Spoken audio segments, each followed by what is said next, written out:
विश्वानि देव सवितर्दुरितानि पराशुव यद्भद्रं तन्न आशुव। ॐ शान्तिः शान्तिः शान्तिः। ॐ सर्वेभ्यो नमः। ॐ श्री गुरुभ्यो नमः। ॐ श्री परमात्मने नमः। ओम। वैदिक संस्कृति। हम स्वाध्याय कर रहे हैं केनोपनिषद में वर्णित एक प्रसंग का कि जब ब्रह्म स्वयं साक्षात परमेश्वर देवताओं के सम्मुख प्रकट हुए यक्ष के रूप में। क्यों प्रकट हुए? जब परिवार में किसी बच्चे को अपनी शक्ति के ऊपर अत्यंत घमंड हो जाए, एक होता गौरव का भाव, रहना चाहिए, कोई हानि नहीं है। लेकिन यदि वह यह सोचने लगे कि मेरे ही द्वारा सारा कार्य चल रहा है, घर परिवार में सबसे श्रेष्ठ मैं ही हूं और मेरे ही करने से सब कुछ हो रहा है। एक होता है प्रभाव, कहते हैं घर में डोमिनेट कौन कर रहा है। परिवार में है, बहुत सारे व्यक्ति हैं, कोई छोटी जॉब करता है, कोई बड़ी करता है, कोई अपना व्यवसाय करता है, किसी को अधिक लाभ होता है, किसी को कम लाभ होता है। लेकिन ऐसा नहीं होता कि हमेशा अधिक लाभ कमाने वाला ही डोमिनेट करे। कभी कभी कम लाभ करने वाला व्यक्ति भी, जिसकी आय थोड़ी कम है, लेकिन परिवार में उसका डोमिनेंस देखा जाता है। लेकिन कोई व्यक्ति ये सोचने लगे कि मेरे ही करने से सब कुछ हो रहा है, ये जो भाव है, ये बाधक भाव है। मेरे द्वारा ही सब कुछ होता है, मेरे करने से ही सब कुछ होता है, मैं ना करूं तो कुछ नहीं होगा, ये वाला जो भाव है, इस भाव में थोड़ी समस्या है। तो ऐसा ही कुछ भाव देवताओं को आ गया। प्रसंग चल रहा है, उन्होंने कहा कि जितना भी सारी सृष्टि का निर्माण हुआ है, जितने भी ये सब बातें हैं, लोक लोकांतर, ये सब हमारे लिए ही है, हमसे ही है। और ब्रह्म ने जितने भी उनकी मदद की है, कहा कि ब्रह्म की विजय को ही वो अपनी विजय समझने लगे, ब्रह्म के वैभव को, ऐश्वर्य को वो अपना ही समझने लगे सब। ऐसा भाव आ ही जाता है, माने पिता की संपत्ति को पुत्र अपना ही मानने लगता है, और फिर यही मानने लगी तो मेरी ही है, पिताजी का तो इसमें क्या, तो मेरा ही है। ऐसा वाला भाव आ जाए तो वो उनको लगा कि ये भाव आ रहा है इनके अंदर, तो वो आए, फिर प्रकट हुए यक्ष के रूप में। तो फिर क्या हुआ? अब उनको तो पता नहीं था, तो देवताओं ने कहा कि ये कौन आए हैं, इनका परिचय करके आओ। तो अग्निदेव को भेजा पहले, वही बता रहे हैं मंदिर में, ते अग्निम अब्रुवन, ते उन देवताओं ने अग्नि को अब्रुवन बोला। उन देवताओं ने अग्नि को बोला, क्या बोला?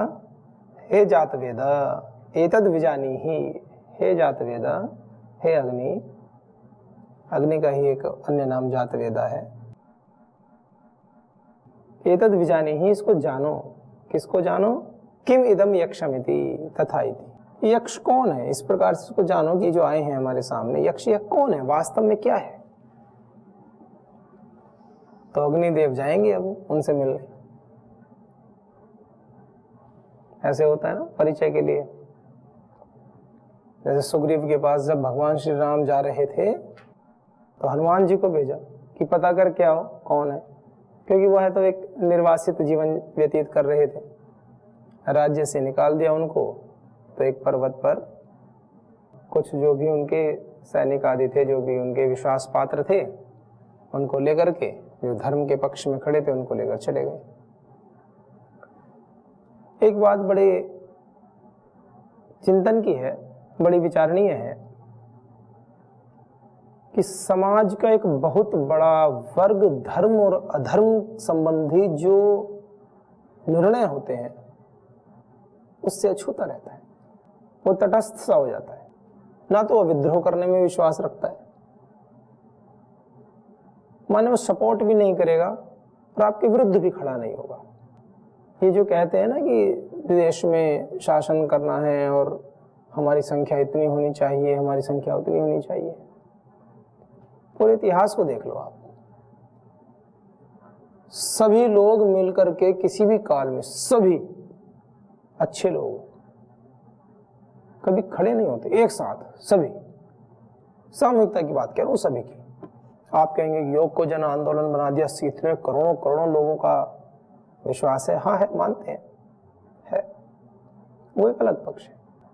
अभी की जो व्यवस्थाएं हैं वो एक नितांत भिन्न अवस्थाएं हैं। 5 साल में एक बार जाना है, वोट डाल के आना है, तो व्यक्ति उसमें सपोर्ट करते हैं।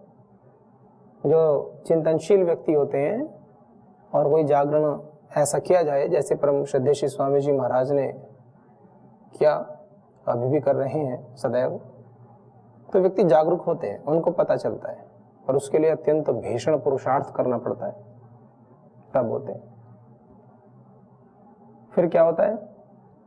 होता क्या है कि वो अपने जीवन को चलाने में इतने व्यस्त रहते हैं, उनके पास समय नहीं होता, इतना होता भी है तो वो निकालना नहीं चाहते। वो सामाजिक बंधनों में, ताने बाने में इतने उलझे रहते हैं, बस कभी कोई विशेष अवसर हुआ तब तो एक बात है, नहीं तो नहीं। तो जिस देश की प्रजा इतनी जागरूक हो जाए तो कोई राजा शासन कर कैसे सकता है? कोई भी आक्रमणकारी किसी भी देश पर शासन जब तक नहीं कर सकता जब तक उसकी प्रजा उसको स्वीकार न कर ले, चाहे डर से करे, चाहे भय से करे, कहीं ना कहीं उसको स्वीकार करना पड़ता है। मतलब कुछ चंद अंग्रेजों ने हम पर इतना शासन किया, तो आप क्या समझते हैं कि सारे विदेशी लोग ही थे उनके पास ना? उन्होंने कितने भारतीयों को, पुलिस कहो कि सेना कहो, सारे भारतीय, 25-30 करोड़ की आबादी वाला भारत देश, और 1 करोड़ भी नहीं थे, लाखों में गिनो, हजारों में अंग्रेजों को, और 28-30 करोड़ का देश शासन कर रहे, सारे अपने ही लोगों की फूट का फायदा उठाया, किसी के द्वेष का फायदा उठाया। ऐसा क्यों संभव हुआ? और जाने का कारण क्या है? हालांकि सबके अपने अपने पुरुषार्थ हैं, सबके अपने अपने कार्य हैं, लेकिन जो भी चिंतनशील व्यक्ति हैं, विचारक हैं, जो राज्य नीति को जानते हैं, जो नीतिगत विषयों से परिचय रखते हैं, वो आपको बता देंगे। शांतिपूर्ण किए जा रहे आंदोलनों से सत्ताओं पर कोई फर्क नहीं पड़ता। उस समय की बात कर रहा हूं जब इलेक्शन नहीं डालते थे, वोट नहीं देते थे। अभी तो आंदोलन से फर्क तो पड़ता ही। इतना बड़ा आंदोलन परम पूज्य श्री स्वामी जी महाराज ने चलाया, अहिंसक आंदोलन योग के क्षेत्र में, पूरी सत्ताओं को जाना पड़ा। कर्म फल का भोग किया उन्होंने अपना, जैसा कर्म किया था दुष्ट कर्म, उसका परिणाम उन्हें भुगतना पड़ा। वो कोई द्वेष भावना से नहीं था, राष्ट्र के कल्याण के लिए था, संस्कृति की रक्षा के लिए था, आवश्यक भी था। महापुरुष वो कर्म करते हैं जो भी देश काल परिस्थिति के अनुसार जब आवश्यकता होती है तो वो कर्म करते हैं। उसमें ये पक्ष नहीं होता है कि ये कर्म इनको करना चाहिए या नहीं करना चाहिए, गलत कर्म नहीं होना चाहिए, बस एक कसौटी है। सारे शुभ कर्म सबको करने चाहिए, कोई निषेध नहीं है, जो भी समष्टि के कल्याण के लिए है। कहीं नहीं लिखा कि ये कर्म सन्यासी को करने चाहिए कि नहीं करने चाहिए, ब्रह्मचारी को करने चाहिए नहीं करने चाहिए। सारे शुभ कर्म जो भी मनुष्य के कल्याण के लिए आवश्यक है, समष्टि के लिए आवश्यक है। क्योंकि एक प्रज्ञावान पुरुष के द्वारा किए गए कर्म अच्छी कोटि में ही आएंगे ना। एक सामान्य व्यक्ति जिस धरातल पर रहकर के कर्म करेगा और एक श्रेष्ठ व्यक्ति, विद्वान व्यक्ति, योगी व्यक्ति जिस धरातल पर पहुंच करके उस कर्म को करेगा, अंतर है दोनों में। तो अधिक कल्याणकारी होगा समाज के लिए, जगती के लिए। तो क्या बताते हैं जो राजनीतिज्ञ व्यक्ति होते हैं, जो इतिहासकार व्यक्ति हैं, अब इतिहासकार व्यक्ति कहने से भी 2-4 नाम आते हैं इतिहासकार, जिन्होंने सारे इतिहास का कबाड़ा मचा दिया, जो मन में आया वो लिख दिया। मतलब आप सोच कर देखो कि भारत का 200 करोड़ वर्षों का इतिहास और हमें 100-150 साल में, ज्यादा से ज्यादा 400-500 साल में उलझा के डाल दिया पूरा। ये मुगल काल और अंग्रेजों काल, बस खत्म इतिहास। उसके पहले का हमारा इतिहास ही नहीं कोई। बिल्डिंग की बात करें, अच्छी अच्छी कारीगरी की बात करें, कुतुब मीनार और लाल किला, काम खत्म। ताजमहल, बस हो गया काम। दक्षिण में जाओ, एक से एक कारीगरी के अद्भुत नमूने। चक्रवर्ती सम्राटों की बात करें तो विक्रमादित्य के शासन को देखो, जिसे संवती विक्रमादित्य संवत के नाम से चलाया, पूरी व्यवस्था को ऐसा चौपट कर दिया, ईस्वी सन लागू कर दिया। क्या भारत में काल गणना नहीं थी क्या? आज भी 200 करोड़ वर्षों की गणना करते हैं, मंत्र पाठ करते हैं, जब संकल्प पाठ करते हैं। जिसको ना पता हो अपने पड़ोस में कहीं पंडित जी हो, उनसे पूछ लेना। वैदिक हो या पौराणिक हो, इसकी बात नहीं है, संकल्प पाठ सब सही करते हैं। कुछ चीजों में उन्होंने मेंटेन किया हुआ अपने को कि इससे इतर नहीं जाएंगे। 2000 साल में निपटा दिया उसको। पहले का हो तो 2000 ईस्वी पूर्व, बाद का हो तो 1500 ईस्वी पूर्व, आगे पीछे कर दिया। पूरा इतिहास जैसे कहते हैं खा गए। क्षमा करना, पर बात तो ऐसी है, क्या तो है, पाप तो लगेगा ही, भयंकर लगेगा, भीषण लगेगा। जो जैसा कर्म करता है अवश्य में भोक्तव्यम कृतम कर्म शुभाशुभम। इस समाज में, संपूर्ण देशवासियों में इस देश के गौरव को कम करके अगर पुस्तकों में आपने लिखा है तो दोषी हैं आप। और दोष भी भयंकर है, हल्का फुल्का दोष नहीं है। क्योंकि जिसके द्वारा जितना बड़ा कर्म किया जाता है उसका दोष भी उतना ही बड़ा होता है और गौरव भी उतना ही बड़ा मिलता है। दोनों ही बातें। आप सामाजिक स्तर पर बड़ा काम करोगे तो आपका गौरव भी, आपका पुण्य भी उतना ही बड़े, पुण्य के फल भी उतने ही बड़े मिलेंगे। और यदि आपने राष्ट्र के साथ द्रोह किसी नीच भावना से किया है तो फल अच्छे नहीं मिलेंगे। तात्कालिक दृष्टि में किसी को लग सकता है ऐसा कि नहीं ऐसा तो नहीं है, हमें अच्छा लगता है। यहाँ बात होती है अनंत जन्मों के पुरुषार्थ की, आदि काल से चली आ रही है शाश्वत परंपरा, जन्मों की मुक्ति तक जाती है हमारे। तो 2, 4, 5, 10, 20 साल का कोई बहुत बड़ा महत्व नहीं होता इसमें कि कर्म का फल, तो इसने गलत किया, इसको कर्म का फल नहीं मिला। ये विपाक होता है। कर्म के फल को क्या कहते हैं? विपाक कहते हैं। जब ठीक से पकेगा तब मिल जाएगा। आप कोई आम का पेड़ लगा दे और कहे 1 मिनट के बाद ही फल क्यों नहीं मिला? हर फल का भी अलग अलग विषय है। किसी कर्म का तत्काल फल मिलता है, किसी का कुछ समय के बाद मिलता है। कुछ फल ऐसे भी होते हैं जो जीवन के बाद मिलते हैं। स्वर्ग कामो यजेत, वाक्य आता है वेदों में कि जिसको स्वर्ग की कामना चाहिए वो यज्ञ करे, श्रेष्ठ कर्म करे। यज्ञ वही श्रेष्ठतम कर्म। और कुछ लोगों के लिए भी बता दिया जो किसी कारण से यज्ञ नहीं कर पाते हैं, किसी ऐसे देश में हैं जहाँ यज्ञ करना उनके लिए संभव ही नहीं है। हालांकि ऐसा कोई भी नहीं है कि अपने घर में एक छोटा सा दीपक तो लगा ही सकते हैं। कोई कहे यज्ञ नहीं कर रहे हैं तो जी प्रकाश के लिए लगाया है, कौन ना करेगा? ये तो हमारी आंतरिक भावना है। लेकिन जहाँ कर सकते हैं वहां तो करना चाहिए, उसमें तो प्रमाद ना करें। वेद वाक्य स्वर्ग कामो यजेत। उसमें कुछ क्या होते हैं? यज्ञों वही श्रेष्ठतम कर्म उनके लिए कहा गया है जब आपको वैदिक रीति से भी यज्ञ करने का समय ना मिल रहा हो। समय एक ऐसी चीज है जो निकालने से निकल जाता है और ना निकालो तो बिल्कुल नहीं निकलेगा। आलसी व्यक्ति भी ये कहे कि मेरे पास समय नहीं है, जिसके पास कोई काम ना हो, पूरा दिन खाली हो, उससे कहो कि भाई ये काम कर दे तो वो कहेगा समय नहीं है। उसको सोने से, लेटने से, बैठने से, इधर उधर की गपशप करने से ही समय नहीं होगा। और जो व्यक्ति अत्यंत व्यस्त होते हैं वो भी समय निकाल लेते हैं। और हाई मैनेजमेंट करना होता है उनको, टॉप लेवल का प्रबंधन करना होगा जीवन के साथ अपने।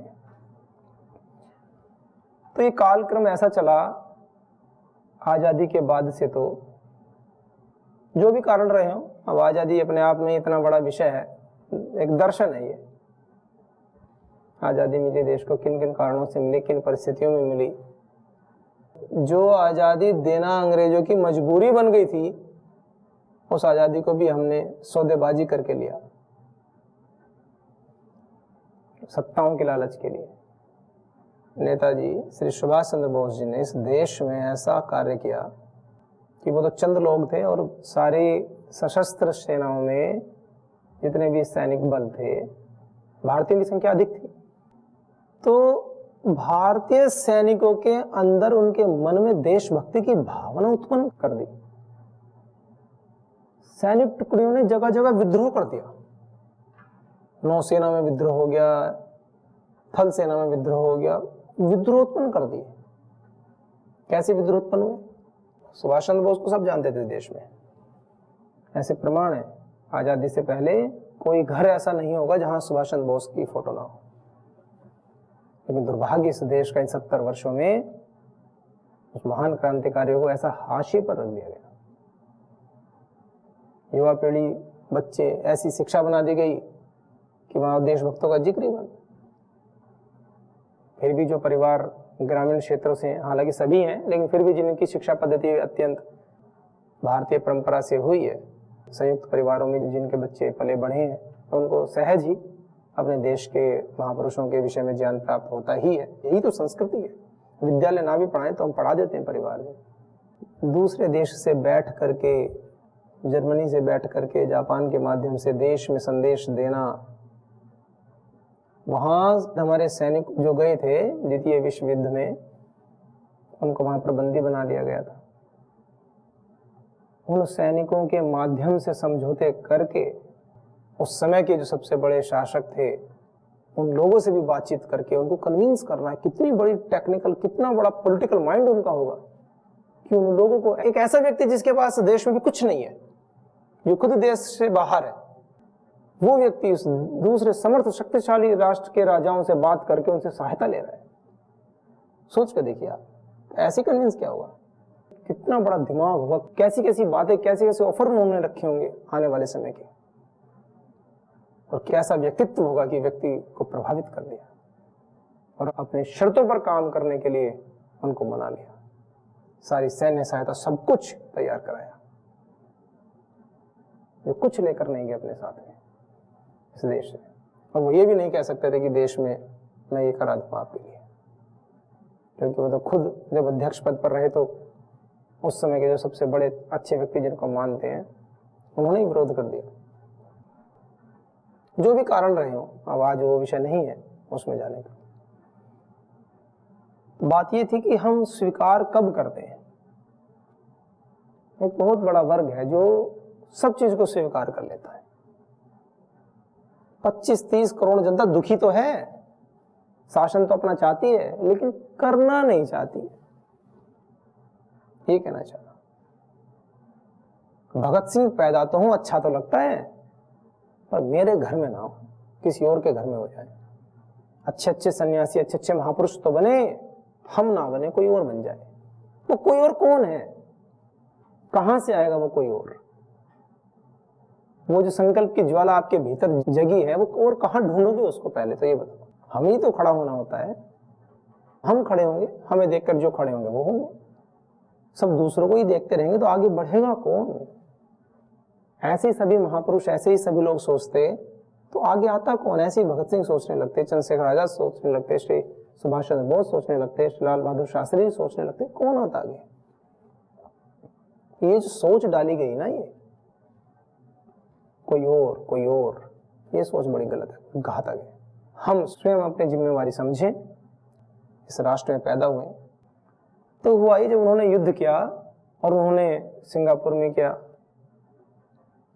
पूरा जो अंग्रेजों ने उसको अधीन कर रखा था उसको छुड़ा दिया, पूरी अपनी सरकार बना दी। 7 देशों ने मान्यता दी भारत के, ऐसे तो कहते हैं ना, गुलाम भारत, परतंत्र भारत के। तो उस समय के जो भी परतंत्र मानो, ब्रिटिश के अधीन मानो, लेकिन परतंत्र भारत के पहले स्वतंत्र प्रधानमंत्री अगर कोई है तो सुभाष चंद्र बोस है। अपना सिक्का चलाया, पूरी रानी झांसी रेजिमेंट बनाई, बहनों की, भाइयों की बनाई, पूरी सेना बनाई, पूरा वित्त मंत्रालय, सब कुछ तो उन्होंने बनाया और देशों ने मान्यता दी। देश में गौरव नहीं दिया। कहीं जीके में नहीं पढ़ाया जाता है कि सुभाष चंद्र बोस हमारे देश के पहले प्रधानमंत्री हैं, हमें गौरव देना चाहिए था उनको। जो हमारे देश के सुपुत्र हैं, उन्होंने विदेशों में जाकर के भी इस देश की स्वतंत्रता के लिए कार्य किया, भला देश आजाद होने के बाद उनको गौरव क्यों ना दें? और ऑफिशियली देना चाहिए जब उन्होंने ऑफिशियली चीजें स्थापित की हैं। अंग्रेजों के कब्जे से आजाद कराया, कुछ दुर्घटनाएं ऐसी हुई, क्यों? उनको पता था सबका कि देश की परिस्थितियां कैसी चल रही हैं, कौन कहाँ कमजोर है, किस समय कौन किसकी सहायता कर सकता है, और आने वाले समय में किसी की सहायता का क्या परिणाम होगा। इतना तेज दिमाग उनका, डरते थे सत्ता के लोभी लालची लोग। पता था कि नाम भी ले लेंगे तो दिक्कत हो जाएगी। वो मैसेज छोड़ते थे, जब युद्ध हो रहा था तो हेलीकॉप्टर से पर्चे बंटवाए, अंग्रेजों की तरफ से भारतीय सैनिक लड़ रहे थे तो पर्चे फेंकवाए,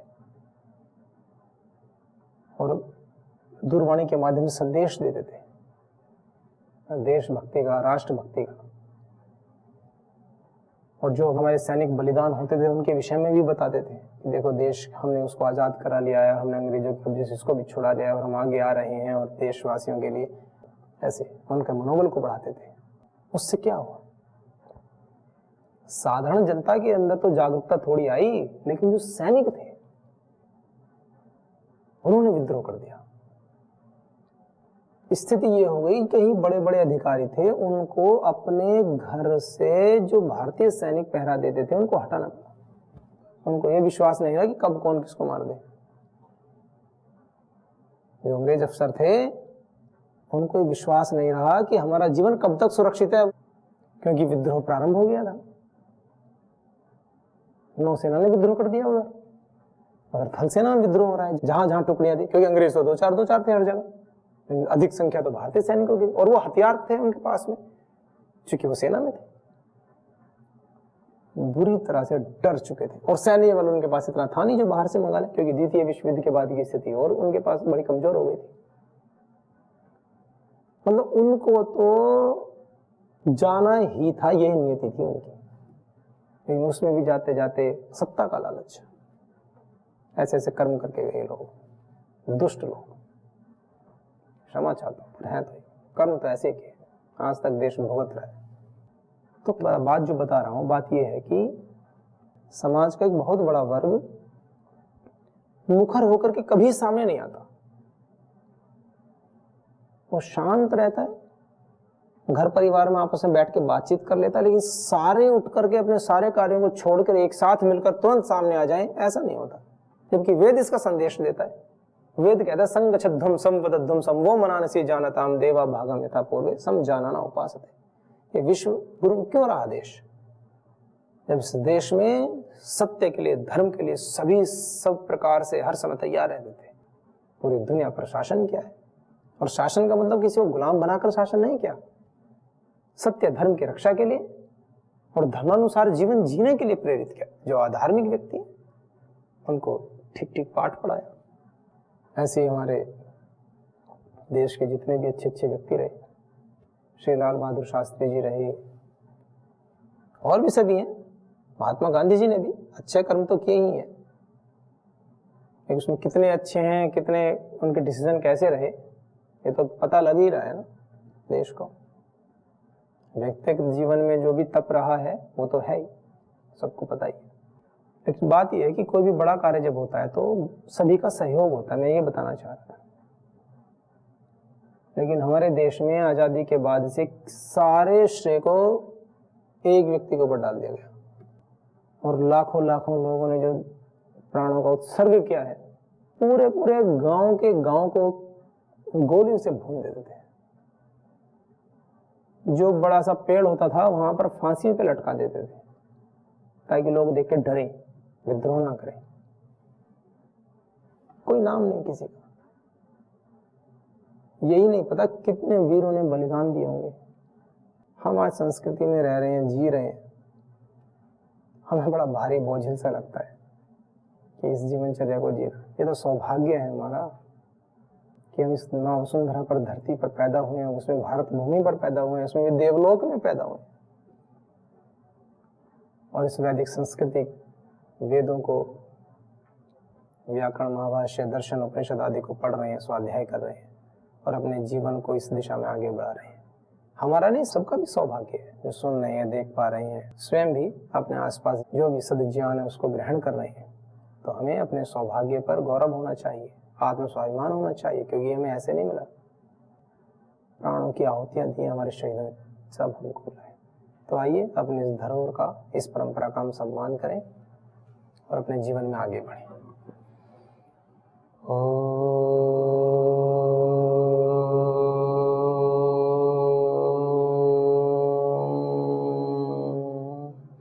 शांति शांति शांति। ओम सर्वेभ्यो नमः। ओम श्री गुरुभ्यो नमः। ओम श्री परम ऋषिभ्यो नमः।